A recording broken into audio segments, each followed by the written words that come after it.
Hello students, how are you all. I hope कि आप सभी बहुत अच्छे होंगे और आप सभी ने जो पिछला चैप्टर है वो अच्छे से कंप्लीट कर लिया होगा। So now let's move into the 14th chapter and the 14th chapter name is punctuation and capital letters, यानी कि हिंदी में इसे हम बोलते हैं विराम चिन्ह और बड़े अक्षर। So first the definition is given. Punctuation marks are those signs which arrange the written language and clear its meaning. Punctuation mark वो साइंस है जो कि अरेंज करते हैं रिटन लैंग्वेज को और उनकी मीनिंग को क्लियर करते हैं, यानी कि वो पैराग्राफ वो वर्ड्स को और भी ज्यादा एनहेंस कर देते हैं। Okay, now here you can see the first topic, some general punctuation marks, कुछ सामान्य विराम चिन्ह। Some general punctuation marks are as follows. यहाँ पर स्टूडेंट्स आपको कुछ जर्नल पंचुएशन मार्क्स दिए गए हैं, जैसे कि फर्स्ट वन द कॉमा, जिसको हम अल्प विराम बोलते हैं। कॉमा का प्रयोग शब्दों या शब्द समूह को अलग करने के लिए किया जाता है। कॉमा का यूज हम करते हैं वर्ड्स को अलग करने के लिए, ठीक है। जैसे कि आप एग्जाम्पल यहाँ पर देख सकते हो, we have a drawing room comma 2 bedrooms and a kitchen in our house, ठीक है। Next one is next rule, comma का प्रयोग संबोधन एड्रेस को अलग दर्शाने के लिए किया जाता है। कॉमा का यूज हम तब करते हैं जब हम किसी को संबोधन फॉर्म में संबोधन कर रहे हो या फिर एड्रेस कर रहे हो। जैसे कि आपको एग्जाम्पल दिया है, काजल प्लीज ओपन द डोर। काजल के बाद क्या है, कॉमा है। ओके, नेक्स्ट रूल, कॉमा का प्रयोग यस, नो, ओ, वेल आदि भावों को अलग करने के लिए किया जाता है। कॉमा का यूज हम करते हैं जैसे कि यस, नो, ओ, वेल, इन सबको अलग करने के लिए, ठीक है। जैसे कि for example, yes I will do my best to help you. Yes के बाद क्या है, कॉमा है। Next one, no I did not sleep. No के बाद क्या है, कॉमा है। Okay, now next rule, comma का प्रयोग however, in fact, to आदि भावों को अलग करने के लिए किया जाता है। कॉमा का यूज हम करते हैं however, in fact, to इनके फॉर्म में, ठीक है। जैसे कि for example, this order was in fact issued by the principal। Okay, was के बाद क्या है, कॉमा है। in fact के बाद क्या है, कॉमा है, ठीक है। Now next one, next punctuation type is the semicolon, जिसको हम हिंदी में क्या बोलते हैं, अर्धविराम बोलते हैं।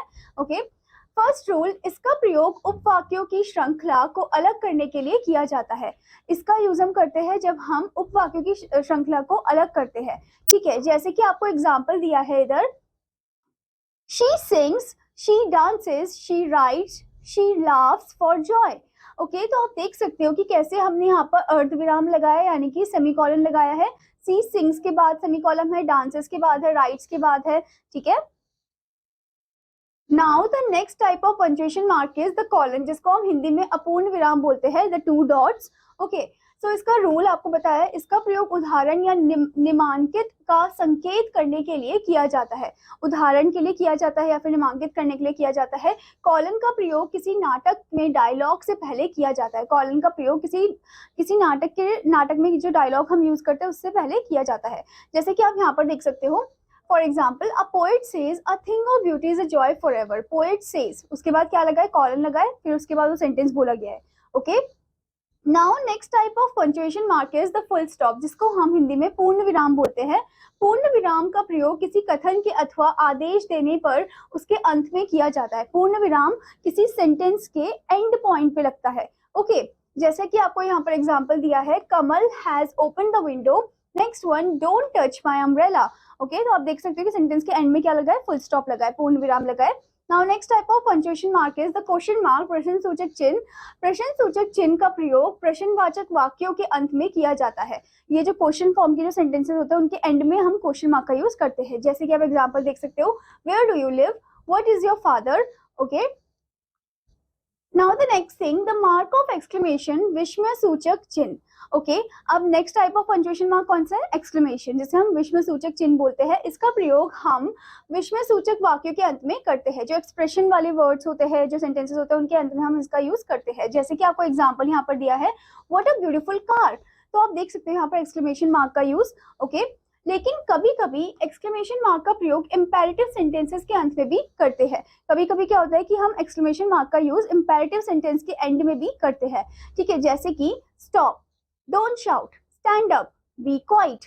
Okay, now the next one is next type of punctuation mark, the apostrophe, जिसको हम हिंदी में संबंध कारक चिन्ह बोलते हैं। अपोस्ट्रोफी का प्रयोग अधिकार दर्शाने और शब्दों को संक्षिप्त रूप में लिखने के लिए करते हैं।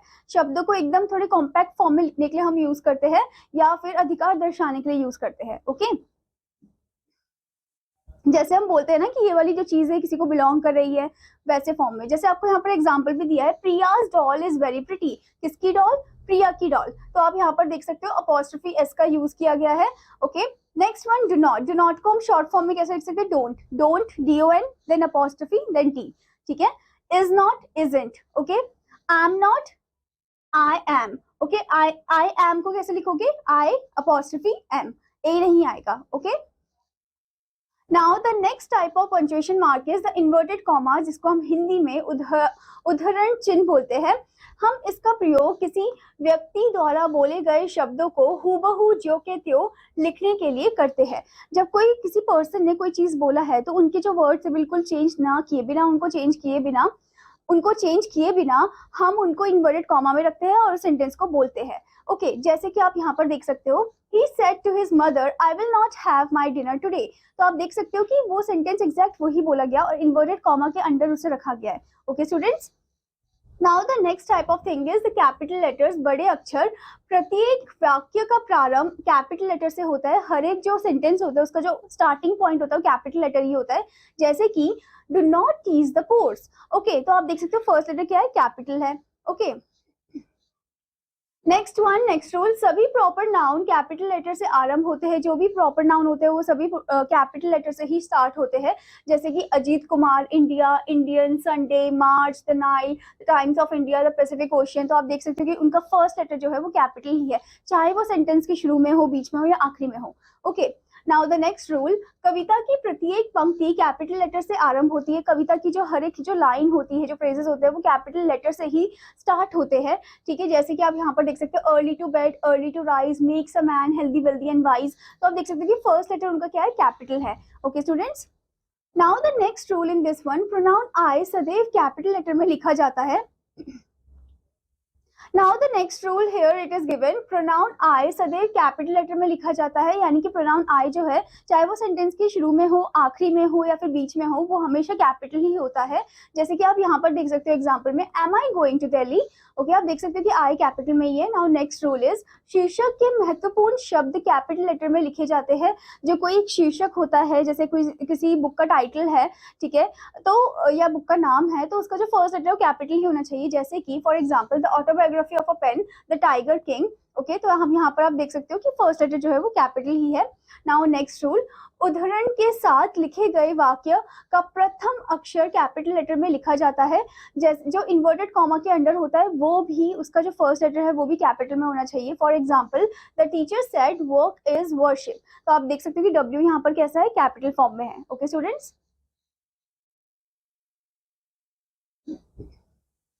आई hope student that you understood this chapter. और आपका होमवर्क है कि आपको इसके फॉलोइंग एक्सरसाइज पार्ट को कंप्लीट करना है।